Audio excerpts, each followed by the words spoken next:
والله كلام حذيفة هذا ثمين جدا رضي الله عنه وأرضاه، وهو فقيه في أمر الفتن لأنه يخاف منها ويحذر منها ويسأل عنها رسول الله صلى الله عليه وسلم.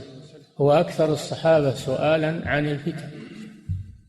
يقول رضي الله عنه: كان الناس يسألون رسول الله صلى الله عليه وسلم عن الخير وكنت أسأله عن الشر مخافة أن أقع فيه. هذا من فقه رضي الله عنه. فالإنسان لا يأمن على نفسه، وإذا لم يعرف الشر وقع فيه. من لا يعرف الشر: عرفت الشر لا للشر لكن لتوقيه، ومن لا يعرف الخير من الشر يقع فيه. يقول الإنسان: والله أنا فاهم وعارف وأنا ما عليه خطر، ولا نبرح نتعلم شبه الكفار وشبه الجهمية والأشاعرة والمعتزلة وشبيبها يقولون كذا بعضهم. لا، اعرفها لأجل تتجنبها ولا تلتبس عليك شبهاتهم.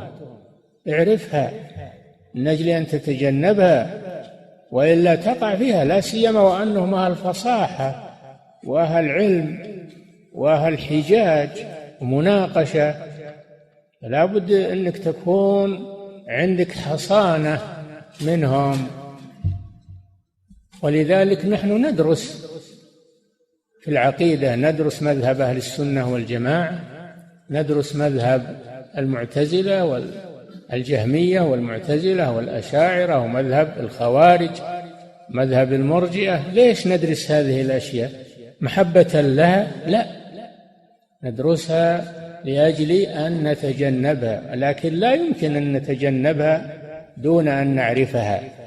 لا بد أن نعرفها. أنت لما تسير في طريق